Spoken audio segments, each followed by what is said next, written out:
So what's up mga tropang figure dyan, no? So today magpapabox tayo ng action figure na binili sa atin ng tropa.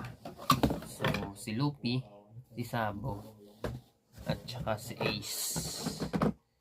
Ito si Ace at ito yung stand. Oh, yeah. So yun, lahat sila ay naka-fighting pose. So naka-scaling sila, no, mga tropa. So, ang kinakagandahan lang pagka bumili ka ng action figure, pagka naka-scaling na kahit wala siyang box ay hindi ka na maghahanap pa kasi magagastusan ka pa kung maghahanap ka. Halimbawa, mga naka-fighting pose lahat sila o naka-standing position lang. Maghahanap ka pa, so gagastos ka pa ng pamasahe, pagkain, kung gagala kung saan nang merong nagbibinta ng store sa action figure, no? Kaya mas maganda sa mga seller o sa mga nagla-live bumili ng action figure kasi doon mo makikita minsan